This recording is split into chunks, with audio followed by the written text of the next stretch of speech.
Hello, ഈ ഒരു ചെറിയ വീഡിയോയിലൂടെ നമ്മുടെ വലിയ മീനിനെ നമ്മൾ വീട്ടിൽ കൊണ്ടുവന്നിട്ട് എന്താ ചെയ്തതെന്ന് നിങ്ങൾക്ക് ഞാൻ കാണിച്ചു തരാം. നമ്മൾ വീട്ടിലെത്തിയപ്പോഴേക്ക് അത്യാവശ്യം സന്ധ്യയായിട്ടുണ്ടായിരുന്നു. പിന്നെ ഒരു വലിയ ടാസ്ക് തന്നെയായിരുന്നു.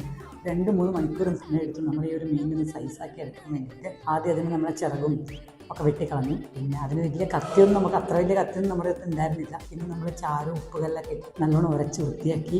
പിന്നെ അതിൻ്റെ ഉൾഭാഗമൊക്കെ നമ്മൾ വയറൊക്കെ കീറിയെടുത്തിട്ട് വയറിൻ്റെ പോർഷൻ കുറച്ചധികം എടുത്ത് കളയണമെന്ന് ഞാൻ യൂട്യൂബിൽ നോക്കിയ സമയത്ത് കണ്ടിട്ടുണ്ടായിരുന്നു. കാരണം അത് ഒരുപാട് എടുത്ത് കളഞ്ഞിട്ടില്ലാന്ന് ടേസ്റ്റ് വ്യത്യാസം ഉണ്ടാവും. പിന്നെ നമ്മൾ നല്ലോണം കഴുകണമായിരുന്നു. കുറച്ച് കാര്യങ്ങളൊക്കെ നിങ്ങളെ കാണിക്കാൻ വേണ്ടിയിട്ട് വീഡിയോ എടുക്കാൻ പറ്റിയിട്ടുള്ളൂ. അപ്പോഴത്തേക്കും സുധിയേട്ടൻ്റെ കൈ ചെറുതായിട്ടൊന്ന് മുറിഞ്ഞു. പിന്നെ ബാക്കി കഴുകിയെടുത്ത ഞാനാണ്. കുറേ വിനാഗിരി ഉപ്പൊക്കെ ഇട്ട് നമ്മൾ നല്ലോണം കുറേ 5-6 വട്ടം കഴുകേണ്ടി വന്നു. അല്ലെങ്കിൽ ചിലപ്പോൾ ഒരു ചേറിൻ്റെ ചെറിയ സ്മെല്ലുണ്ടാവും. അപ്പോൾ ഇതൊക്കെയായിരുന്നു നമ്മൾ രാത്രി വീട്ടിലെത്തിക്കഴിഞ്ഞിട്ടുണ്ടായിരുന്ന പരിപാടികൾ. കുറച്ചധികം കഷ്ടപ്പെട്ടെങ്കിലും മീനൊക്കെ ഫ്രൈ ആക്കി കഴിഞ്ഞപ്പോൾ അടിപൊളി ടേസ്റ്റായിരുന്നു. മീൻ കറിയും സൂപ്പറായിരുന്നു.